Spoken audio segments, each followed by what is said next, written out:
name's Nancy Larson. I live in Avondale Estates, and this is a message for Senators Perdue and Isaacson.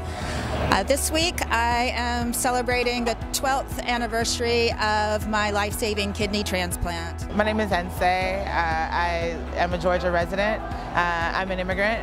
My mother and I became U.S. citizens my senior year in high school. So she had breast cancer, she got chemotherapy, and we found out that she was cancer-free. A year later, her tumors came back, but this time they spread to her brain. And because she was too expensive for her employer, she was terminated, and we had no idea what we were going to do. My name is Nathan Forsick, and this is my brother Nicholas Forsick. He died, I printed out his obituary.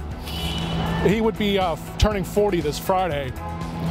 My name's Janelle, and I am a wife, a mother, and a professional, and I'm a Georgia citizen. This issue is deeply personal to me.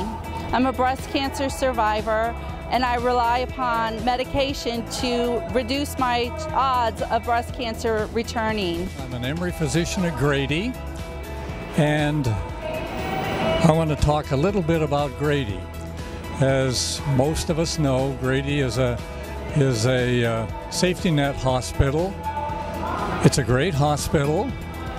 It cares for poor people.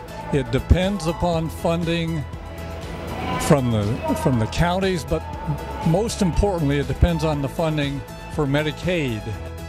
Senator Isaacson and Senator Perdue, I want to let them know that I'm glad that they threw out that mean-spirited health care bill that the House passed last week.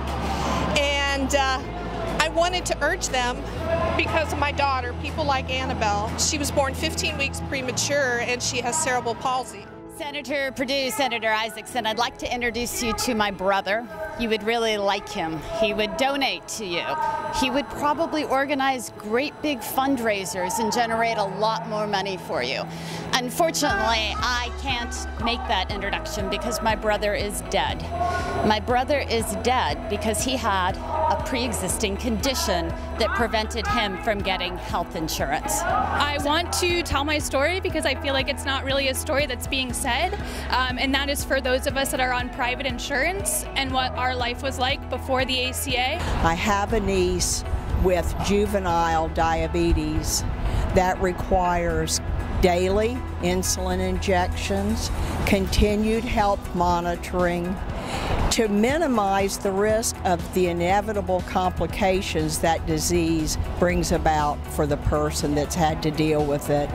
This message is for Senator Perdue and Senator Isaacson. I am a resident of Georgia. I was born and raised here. Hashtag Grady baby. I am young. I am 24 years old, and I am someone who is living with the human immunodeficiency virus, also known as HIV. I had a heart attack 20 years ago, and obviously for 20 years this would have been, if I would have been on an open market, I would have been in a high-risk pool. I'm here to talk about our healthcare system because I lost my wife, and there's no excuse for us living in a system like this.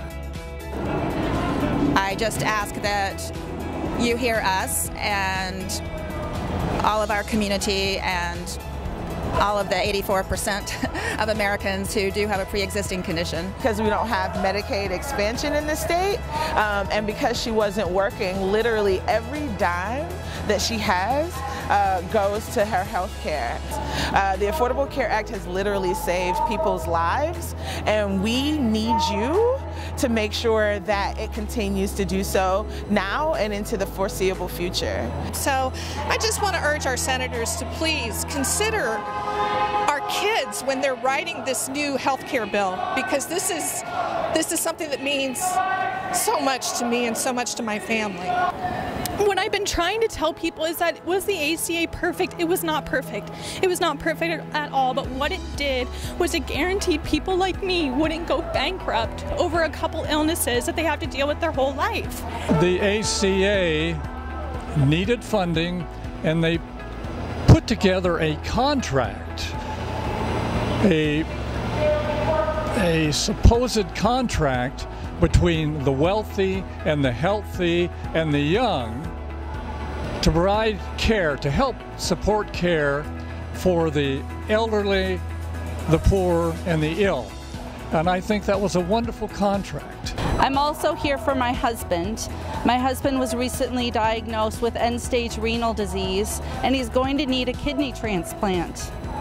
We've been told that a kidney transplant costs about $500,000. And so the thought of that is really overwhelming. Even with quality health care, it's going to be a very difficult journey. But before the insurance kicked in, our money was gone. But I made it back, but she didn't. He died on August 18, 2002 of a benign brain tumor, and he delayed seeking treatment because he was uninsured. He was 25. He is a part-time worker, part-time student. He just didn't have insurance. He would have been covered under the 25 because the ACA covers it up to 26, and he would have been covered on my father's plan. But this was before the day of ACA. This was before Obamacare, so he couldn't get health insurance. And then Obamacare came into play, and he could get health insurance. And so he went to the doctor, and that's when he found out he was stage 4. And he'd been working every day through stage 4 cancer. And it was too late. And 9 months later, he was dead. And so I'm pleading to you as a citizen, as a mother, as a wife, and as a human being to keep your hands off of our health care, create greater opportunities for all of us for our wellness and well-being, and say no to the Affordable Health Care Act. Thank you. I would like Senators Perdue and Senator Isaacson to enhance the coverage that the American citizens have received as a result of the ACA. It has provided health insurance for so many people that would have suffered without. And so the decision becomes really, really hard for an older person that cannot afford. So it is not a question of whether you have access to insurance. The problem is, can you afford it? So I'm here to plead to Senators Isaacson and Perdue to reconsider their positions. I know that they love Trump care, but they are abandoning many people in the state of Georgia, and particularly the poor people. Is there a possibility that under the Trump care, Grady will have a difficult time surviving? And yes, that's true, and Atlanta and Georgia cannot do without Grady. But all I can tell you is it broke my heart, and it broke my father's heart, and it broke his children's heart and his wife's heart and all of those that loved him, because he never had a chance. And I am someone that once I age out of my mom's insurance at 26, will be looking for health insurance. I strongly hope and would encourage that there be some type of solution created to improve the Affordable Care Act, to make sure that not only will I be able to have insurance, but everyone can truly have insurance, that we move to a place to where no one has to choose between insurance and food, insurance and shelter, insurance and just the daily life necessities that we all have. What ticks me off is they go around saying no one dies because of lack of insurance. You know, if you want to take away people's insurance, I'm fine with it, just don't lie. Because I know of at least one right here. I know of at least one. And all my hope is that, you know, before they pass this, go, yeah, we admit people will die. We just don't care.